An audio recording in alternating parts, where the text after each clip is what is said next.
Wow, what a start to today, huh?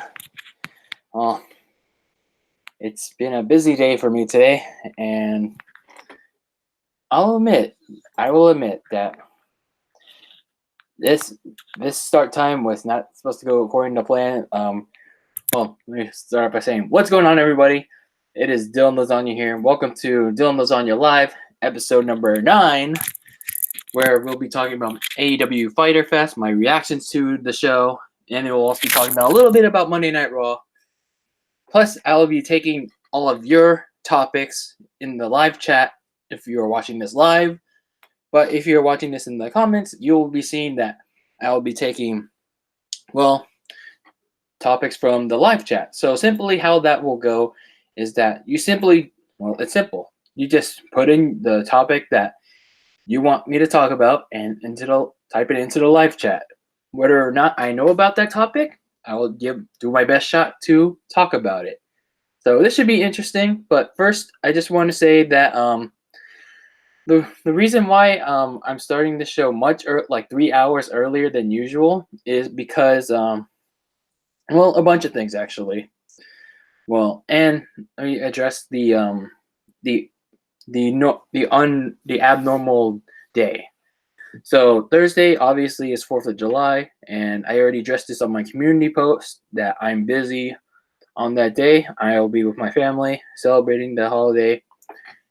And then secondly, I'm starting this much earlier than usual because I recently got invited to watch Spider-Man tonight, the new Spider-Man movie tonight, and I can't turn that down. So, but hopefully I can get tickets because Fandango and Cinemark are being a-holes right now, and they won't let me get past the reserved seating, get to the reserved seating part of the checkout. But anyway, aside from that, I do apologize to those that were expecting a later start time. But nonetheless, thank you for those that are joining me right now for this show. And with that being said, let's get into it. And I do want to mention that Google Hangouts on air is going away on August 1st, which is unfortunate. So I guess I will be, for the time being, while I'm still trying to get all my computer parts for my PC, I guess I'll have to use the YouTube webcam, which kind of sucks. But anyway, let's get into some AEW, shall we? Not like they had Fyter Fest last Saturday, and it was a pretty good show. I really enjoyed it. It was a much smaller crowd than the MGM Grand. They were at the Ocean Center in Florida, in Daytona Beach, and the crowd side really doesn't matter. As long as you enjoyed it, that was fine. I enjoyed it. I'm not going to talk about every match like I did last time with Fyter Fest, as well as Monday Night Raw, which I'll get to later. But I'm going to talk about the matches that I personally enjoyed and some of my key highlights that I saw interesting. So let's talk about that one of the things I saw in the pre-show, which was this Leva Bates person. She had this weird librarian gimmick. Funny enough, they were at this video game convention, and Leva Bates and I guess is Peter Avalon. They had this library gimmick, and they're talking about reading books and how it's good for you. And it's like, okay, are you trying to be like Drew Gulak and trying to put us in school through school or something at a wrestling event? And worse enough, a video game convention. So it's pretty stupid, but it was also kind of funny because they're just trying to shush the crowd. They're just trying to educate people there. It's like, this is not school, people. This is freaking wrestle. This is a freaking wrestling event. But anyway, that was pretty funny. She had a match with this wrestler named Ali. It was an okay match. Nothing eventful, but yeah, that was pretty. It's much my takeaway.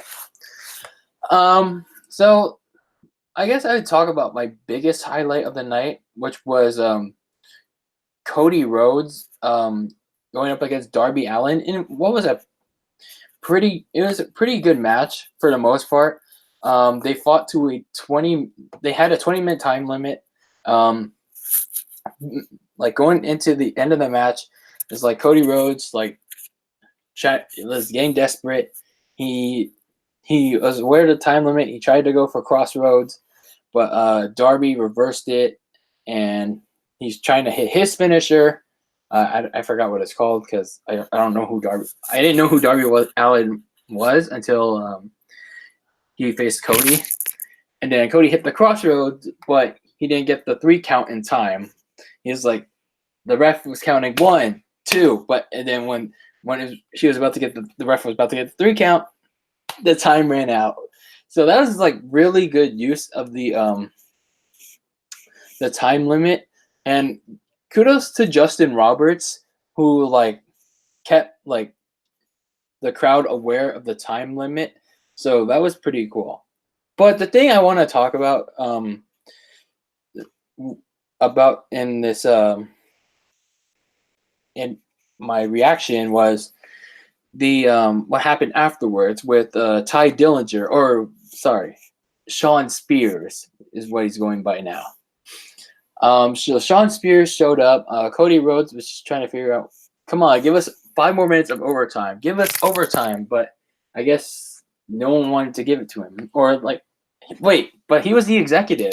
So he was the executive president or something. So why couldn't he use his authority to put 5 more minutes on the clock? But Sean Spears shows up out of nowhere, and he gave Cody Rhodes a chair shot to the head. However, the thing was, Cody Rhodes did not use his hands to protect himself. He was just like this. He was just standing straight like this, and then Sean Spears smacked him in the head like that without him putting his hands up. Normally, you have to put your hands protected. Otherwise, you're gonna get a very serious injury or a concussion. But yeah, that was the biggest talking point for a lot of wrestling fans and a lot of YouTubers. And I will say I'm not gonna criticize that decision, but what and a lot of people do. But I will say that the commentators did fine with addressing how Cody Rhodes is going to be affected in the future by taking that unprotected chair shot. And they said that after the event he didn't suffer a concussion, but he did need 12 staples to the head, because I think what happened was Sean Spears he hit Cody Rhodes in the head, but before that, the underneath part of the chair, it scraped part of Cody Rhodes' back of the head, which caused Cody Rhodes to bleed. But that's what the Young Bucks said. However, is I just don't think it's it's worth doing. I mean, if it was for attention, then I don't think I don't know if it's the right way to do it. I mean, it's you've already had one event where it's oh, they're trying to take shots at WWE. Now you're trying to make yourself unique, but you gave Cody Rhodes, you allowed an unprotected chair shot. So it's kind of sketchy, to be honest. And even though I know I'm rambling about this, and going back and forth with my thoughts. But it's like the Young Bucks claimed, like, after the event, that the chair was like gimmicked, whatever that's supposed to mean. And I was like, what do they mean by gimmicked?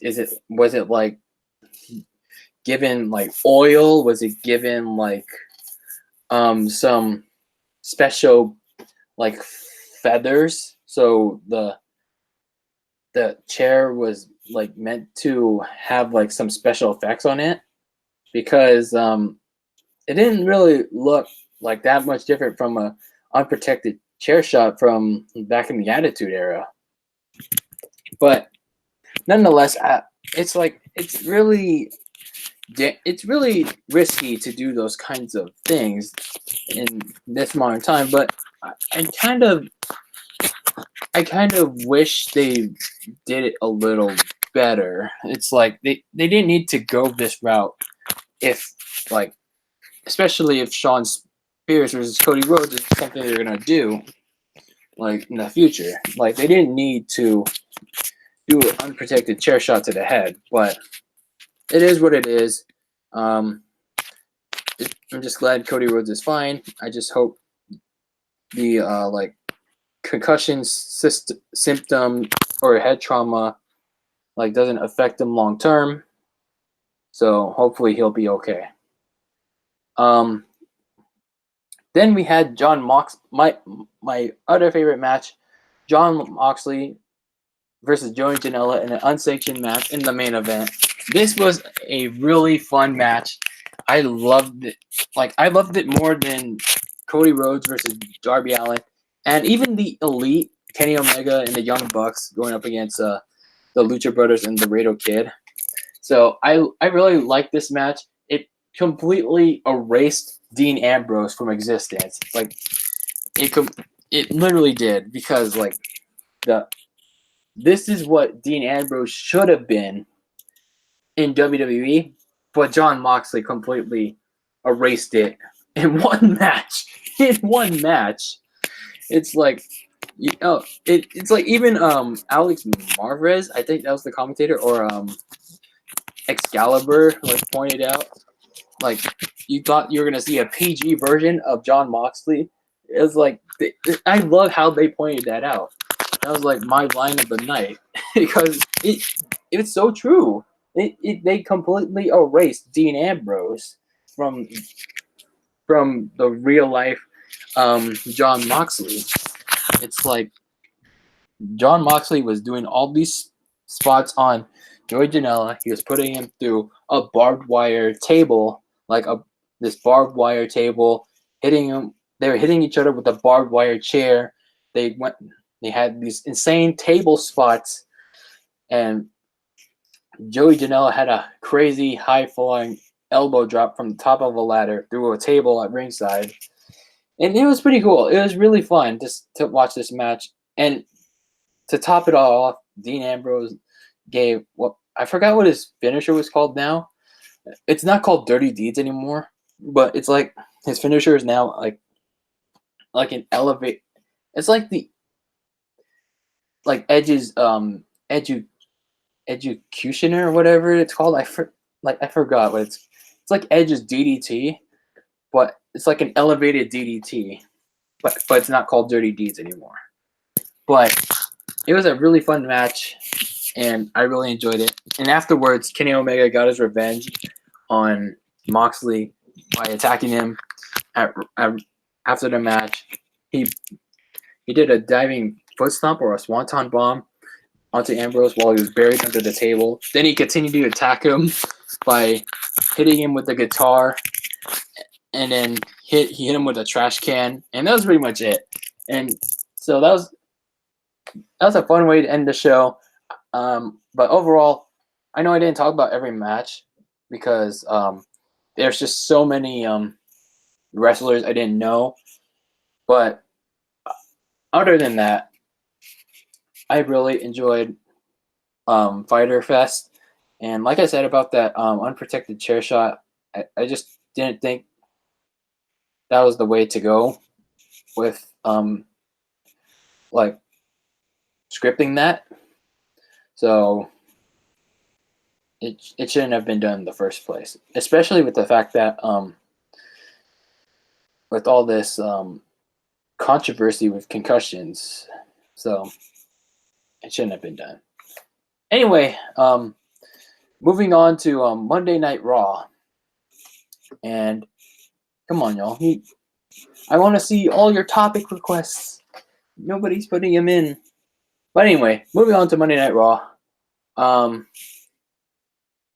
We had there are reports saying that Paul Heyman was backstage on Monday Night Raw, but he didn't have he had heavy influence, but he didn't write the whole show. And obviously Vince McMahon has the final say. But Monday Night Raw was actually pretty decent. It was pretty decent, but sometimes what can go wrong will go wrong. But I mean, it wasn't like previous weeks where it was complete shit. But starting things off with the Paul Heyman era, it was okay. It was all right for once. We kicked things off with a match, actually. Two matches straight. No long ass promos to set things up for a match. We actually went right into it, which is really great. And even before that, we had the commentators, Michael Cole, Corey Graves, Renee Young, talking about what's gonna be on tonight before the matches start. And that's what we want to see, getting the action going right away, not these long ass talking that takes 20, 30 minutes to get the ground running. So we had Bobby Lashley versus Braun Strowman in what was otherwise a pretty okay Falls Count Anywhere match. But the highlight of it was Braun Strowman going after Bobby Lashley, and they rammed each other through the stage, and it was pretty cool to see. He even had Corey Graves saying "Holy shit" in the that went uncensored, and he even said he got fined for it. It's wow. Either they intentionally uncensored it, or it's someone forgot to censor it in the back. But either way, it was pretty cool to hear that. So they had this alternate camera angle that showed what was going on, and before that they had pyro, seeing the stage. They destroyed the stage. Now we got boom, boom, boom. But anyway, they showed this alternate camera angle for a pretty long time that kind of exceeded how long it should have shown. But nonetheless, they showed off Braun Strowman, Bobby Lashley getting carried out of the building. So overall, it was a pretty fun segment to kick off the show. It was honestly one of the better opening segments to Raw in a pretty long time, and clearly Paul Heyman had a big influence in that, and I really enjoyed it. Then we had the Viking Raiders, or the War Raiders. I can't say Viking Raiders because it's just so it's not NXT. I don't know. It's not me. It's not me to say that. We had the War Raiders going up against the New Day. It eventually turned into a 6-man tag team match with the entire New Day, because Kofi wasn't there in the original match, because Samoa Joe attacked Xavier Woods at ringside, which brought out Kofi Kingston, and then they attacked the War Raiders attacked Kofi Kingston, and then the New Day helped even the odds, which then turned into a 6-man tag team match. And funny, and it's just such a strange thing that they're not doing matches in between commercial breaks, because it kind of disrupts the flow a little bit, to be honest. Because I was watching a lot of these WWE .com exclusive, showing what they do during commercial breaks, and and all they're doing is like talking and talking and talking. And I remember I kept watching this like commercial break segment where they're asking like they're doing this like fan segment, and there's this one person they're asking this one fan a question like, who is the best in the world? And they said CM Punk, and they're like, well, we're not doing this again. So it was pretty funny to see. It was really funny to see that, and maybe that's why they're not doing that anymore. So that they pretty much they cut all these promos in between commercial breaks, which is kind of sad because they don't get to like the crowd has to sit through there and just watch them talk for like however long the commercials are, and that's pretty sad to see. But anyway, the match itself was all right. The War Raiders they need more TV time. It's like they were good in NXT, and I just feel like they don't get enough television time to like really showcase who they are. Plus, they don't get enough like promotional packages. Like nobody does anymore these days anyway. But the War Raiders and Samoa Joe win this match, and Samoa Joe actually he choked out Kofi Kingston with the Coquina Clutch, so he won that match. Not only that, but he made himself like a legitimate like threat, even though he has a tendency to lose like pretty much every big championship match. He pretty much made himself a big threat to like end Kofi Kingston's reign. But that was a pretty cool match. Then we had Shane McMahon, or Shane Old Crap, the best in the world,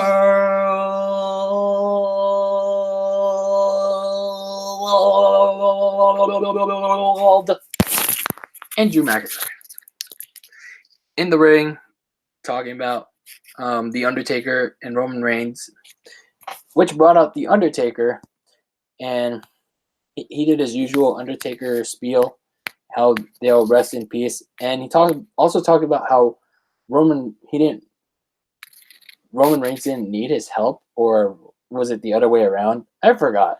I honestly forgot. But that's pretty much how the segment went. And then my other weird highlight from this show, I don't know if I can call it a highlight, but I kind of call it like a cringe fest, to be a sort.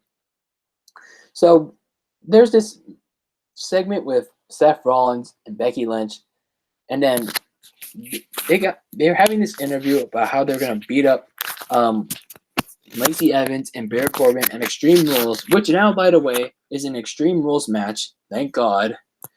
At least that's somewhat now interesting. And now they get interrupted by Maria and Mike Kanellis, who suddenly quit 205 Live all of a sudden. And now they challenging them to a match, to like a mixed tag team match, and it'll be interesting to see how that happens.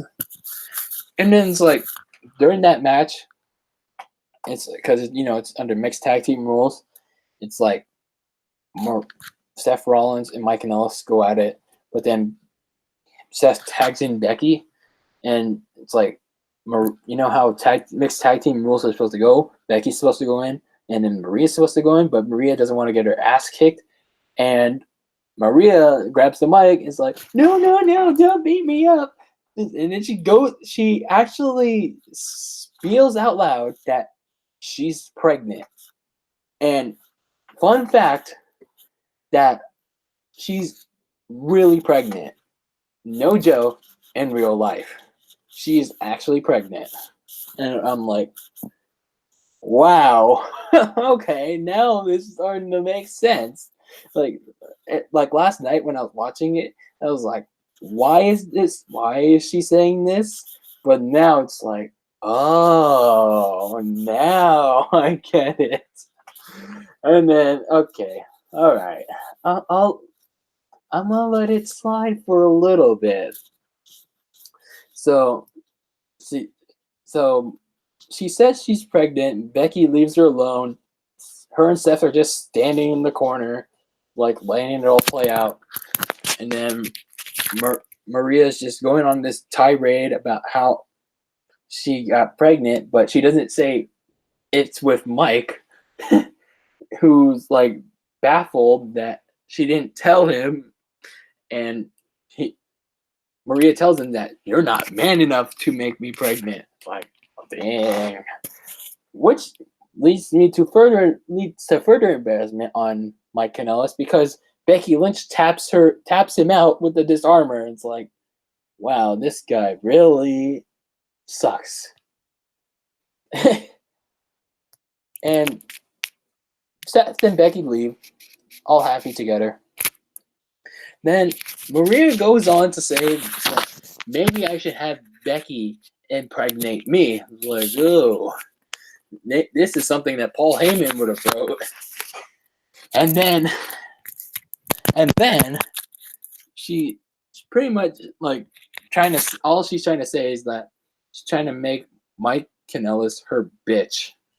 So this is a pretty, like at the time, this was a pretty cringy segment because they're bringing up a pregnancy in the middle of a match. It's like, because you don't want to get it beat up. It's like, oh, no, I'm pregnant. It's like, why are you bringing this up now in the middle of the match? And it's like, Mike was like, what? And then Mike gets beat the shit out of by Becky Lynch, which is kind of cool because, Becky needs to stay relevant. And then it just drags for a little bit. So it was kind of cringy, but at the same time, it was very a little funny, but mostly cringy. Then, last but not least, we had the moment of bliss with Alexa and Nikki Cross. Alexa was self-loathing as usual. Well, not really, but she was trying to play friends with the Nikki Cross, saying she was trying to give her the spotlight to Nikki. She was saying thank you to Nikki Cross for giving her the SmackDown Women's Championship match at Extreme Rules. But then that brought up Carmella, who surprisingly was not with R-Truth for some reason, because R-Truth got his ass handled by Drake Maverick, who won the 24/7 title with his wife there, of all things. But anyway, back to the segment. Carmella was there, and she brought up a good point of how Nikki Cross won the match against the SmackDown Women's Champion Bayley on SmackDown. So why isn't Nikki getting the match? And Alexa is. And that brought up a good point. So they have a match. Carmella wins quickly against Alexa, which leads to another match between Carmella and Nikki Cross. Nikki Cross gets the win back, and that's pretty much it. And then an interviewer asked Nikki Cross of whether or not she deserves to be in the SmackDown Women's title match, and Alexa just cut her off. So that pretty much, eventually, it's going to lead to Nikki Cross being in, I think, in my opinion, I think it's going to lead to her being in the SmackDown Women's Championship match at Extreme Rules. It's likely going to be a triple threat because I just don't see at this point how it's going to remain a singles match unless if they put in some kind of stipulation. But all signs are pointing to Nikki Cross being inserted in that match. Then we had the main event from last week on AJ Styles versus Ricochet. Only this time, it was for the United States Championship. To be honest, I was kind of for some odd reason, I was kind of not paying attention to this match because there's like I was doing two things at once.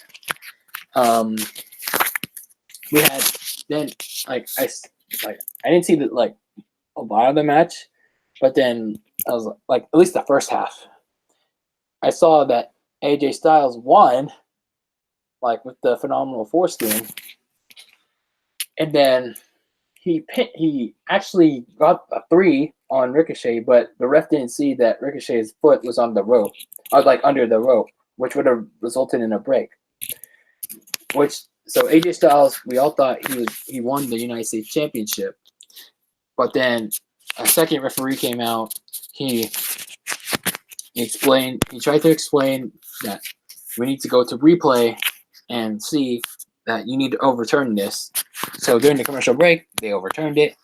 Luke Gallows and Carl Anderson came out during the break, and well, eventually, I didn't see the second half of that match, or the restart of that match because I was doing something during the time.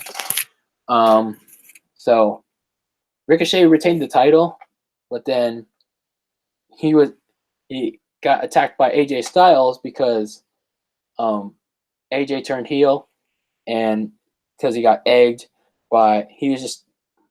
he just got frustrated, and he got egged by Gallows and Anderson. That, well, look who lost now. So he was getting egged by Gallows and Anderson. He finally snapped, attacked Ricochet. Then he did a Styles Clash from the top rope, and there you go. The Bullet Club is back in WWE. Overall, it was a fine show. A little bit better than what we've seen in the past several months, but it's a slight step in the right direction. Obviously, it's not going to change in like that instantly, or in a week or in even a month. But it's gonna they're rebuilding. Paul Heyman's trying to rebuild this. He's trying to reestablish what Raw once was, and hopefully he can do some great things. And yesterday was a very small step in the right direction. And well, I don't think Eric Bischoff is starting right away with SmackDown tonight, but we'll see how it goes. All right, let me see the live chat. I don't think. Oh, come on, guys! Put in. No one's putting topics in. All right. What else can I talk about here? Oh yeah, let me talk about Crash Bandicoot, a little bit. So recently I picked up Crash Team Racing, the new Crash Team Racing remake, the Nitro-Fueled. It's pretty fun. There's a lot of content in it, you can do adventure mode, which in my opinion is really there's a lot of content in adventure mode aside from the story and the races. There's these relic races where you have to win, beat the clock in a certain amount of time so you can get the relic, the sapphire, the gold, or the platinum, whatever you want to get. And then there's the CTR challenge where you have to get the three letters CTR, Crash Team Racing, so you can get a Crash Team Racing token. So there's a lot of content to do. And there's a lot of skins, cart stuff for your carts, and it's pretty fun. It's pretty fun. I might do an in-depth review of it, or a discussion of it, as I explore the game more. The only thing I'm going to exclude is the online, because you know how I feel about the online service up already. So that's the only thing I'm going to exclude for the review or for the discussion.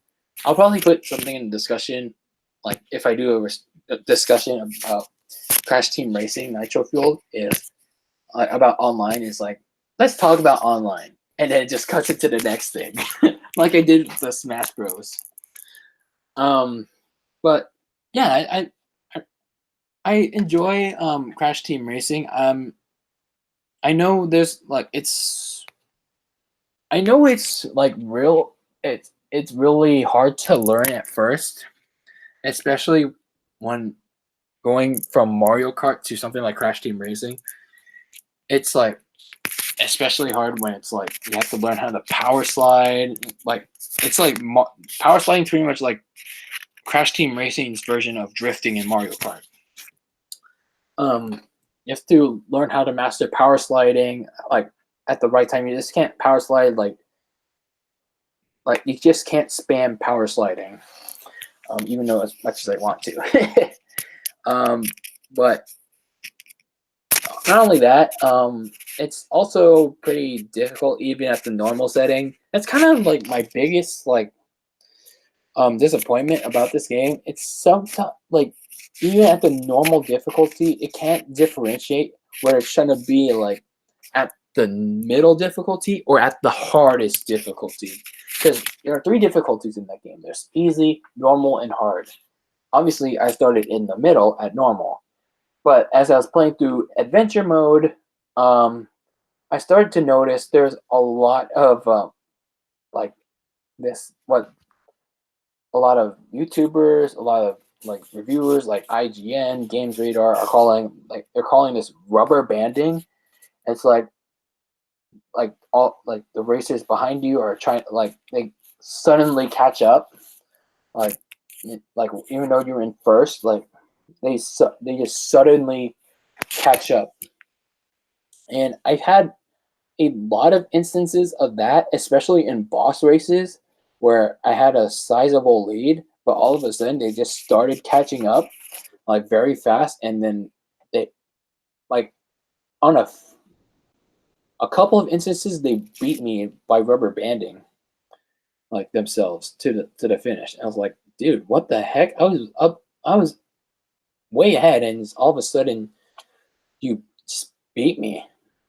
But I mean, it's not really a deal breaker. Like many people, like many YouTubers out there, like make a big deal of. But I still enjoy the game. I still enjoy the game. I just wish they. I guess I'll speak for everyone out there. They just nerf the difficulty down a bit. I know they're trying to live up to the original, like with all the rubber banding and all that stuff, like even at the normal difficulty, but they're just making it like frustrating for everyone and like all the players, even the hardcore players, even the hardcore video gamers.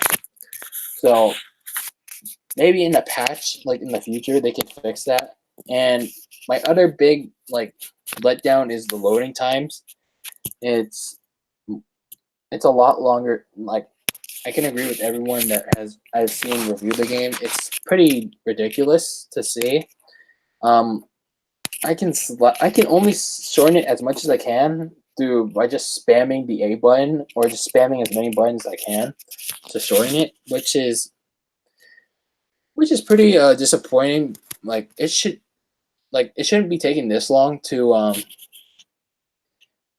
get into a race, like even like offline. And speaking of like offline, I don't like how it's connected to servers like constantly. Like Mortal Kombat 11, it's like for a racing game to be connected to like always having to be connected to servers so you can get your Wumpa coins and all the reward. Like I don't know about the rewards, but I know it's like Wumpa coins. You have to be connected to this like the game servers, which it's disappointing to see because like Mario Kart, you don't have to do that for Mario Kart, but why do you have to do that? Why does Activision and Beanox have to do that for Crash Team Racing? It doesn't make sense. But aside from those negatives, I'm enjoying the game myself.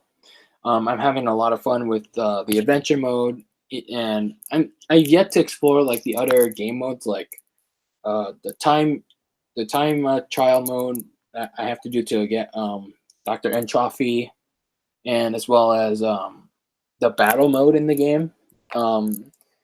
And yeah, I still have plenty to do. I still have plenty to do in this, like in Crash Team Racing Nitro-Fueled.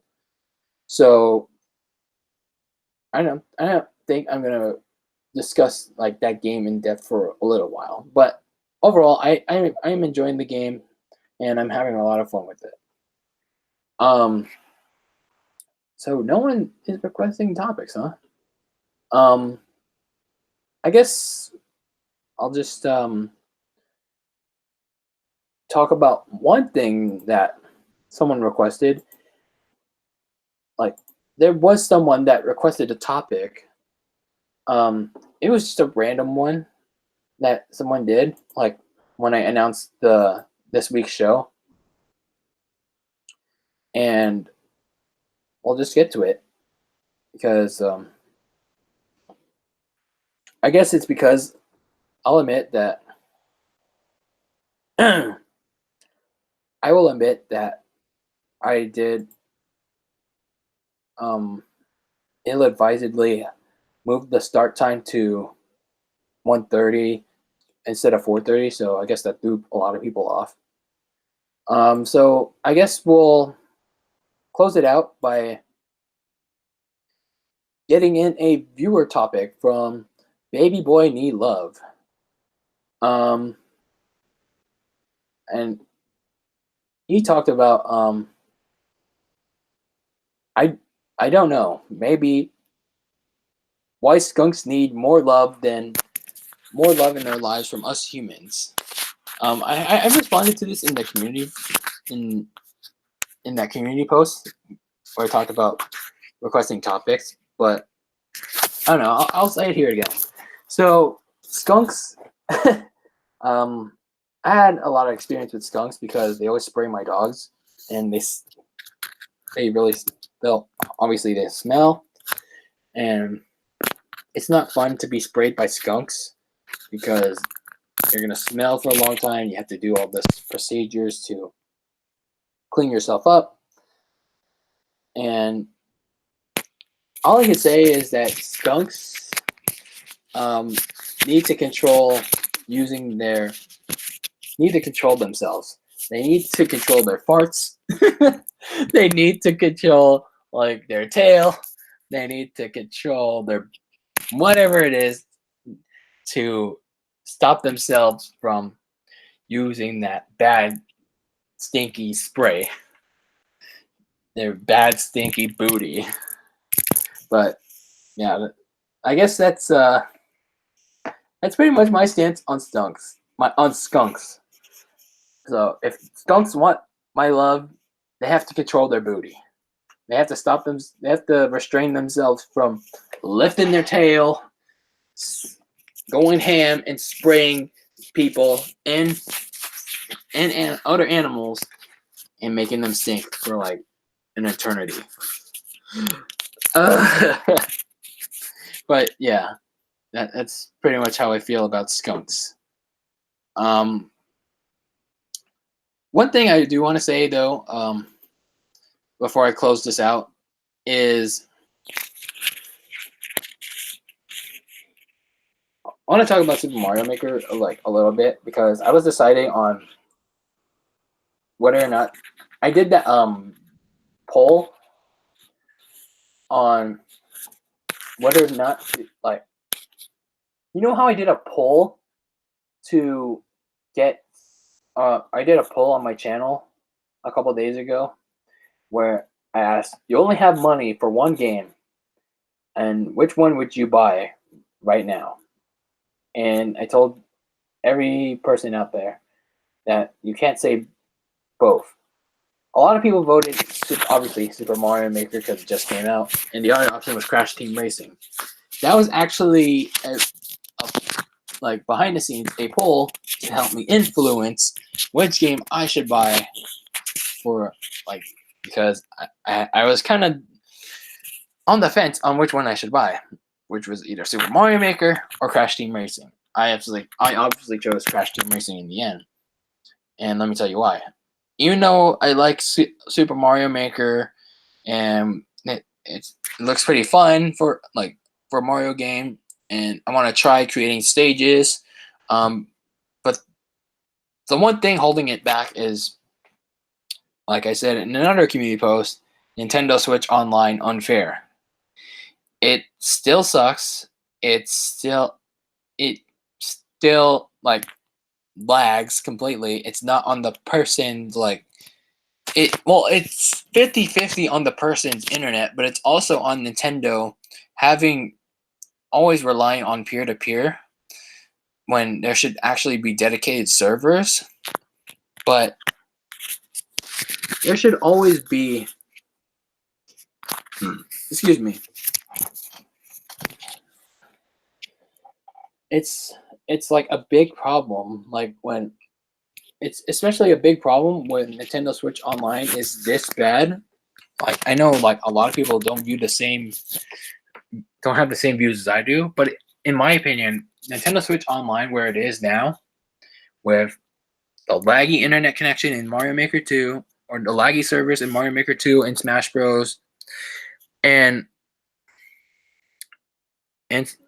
well, yeah, those games, as well as the bland offerings that they're having with the NES games, and it's not even a deal for the vouchers.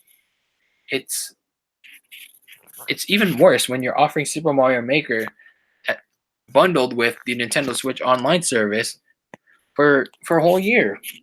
So it's like we're not getting we're still not getting anything out of this online service, and we're almost 2 months into the 1 year anniversary of the online service. So I wonder how people are going to feel about whether or not they're going to re-up their subscription for Nintendo Switch Online. So I'm just interested in what they're going to do. Are they going to do the right thing and not re-up so they can take a stand and say, Nintendo, what you're doing with the service is unacceptable. We want change, and you can give us that change if you with these sub numbers about to go down. Or are they gonna blindly follow Nintendo again because there's no other choice, because they're forced to do it? No, there's always a choice. Like I said, there's always a choice. Yet there are still people out there that still want to subscribe to the Nintendo Switch on. Oh, I didn't mean to flip people off right there. There's still people out there that want to subscribe to Nintendo Switch Online because they support Nintendo. They need it to stream. They need it for whatever means to stay alive, whatever. But there's always a choice, and whatever choice you make, it's like fine. But yeah, I obviously went with Crash Team Racing. It has more content, at least for me. It's also a lot. It's a lot more fun. Like for the single player experience. Even if I was playing online, they have these Grand Prix, but there's also a lot of single player content too. Like Super Mario Maker 2, it's mostly online, which requires the Nintendo Switch Online service, obviously. But yeah, I did that poll simply because I need to decide on what game to get, and that's pretty much how it is. All right, I'm probably gonna need to retitle this stream because you all didn't want to submit topics. Oh well, it's cool. I don't hate you. I don't hate you. Hopefully, when we get a bigger following, and in the future, and in future episodes, we can do live chat topics again. And like I said, with the Google Hangouts, I'm probably gonna have to move to a different like temporary like live stream and like encoder. I'm probably gonna have to use the YouTube webcam, which is unfortunate. Until I can get like an actual PC to stream my Dylan Lasagna live episodes. So not looking forward to that in August. But overall, hope you enjoyed this episode of Dylan Lasagna Live. I know there's a bunch of random topics after I talked about Fyter Fest and Monday Night Raw, but I hope you enjoyed it nonetheless.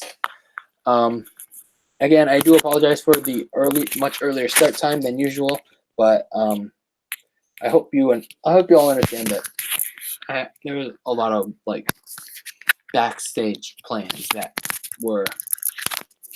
made me start this early. But nonetheless, I hope you all enjoyed. Make sure you subscribe if you haven't already. Like or dislike the live stream. Leave a comment down below if you're watching the replay of this stream, and turn on the sub notifications if you haven't already. And follow me if you like on Twitter and Instagram. The link's always there, and always be delicious. I'll see you all next week and the normal start day and time. And happy 4th of July and happy 4th of July week. I'll see you all next week. And I'm out.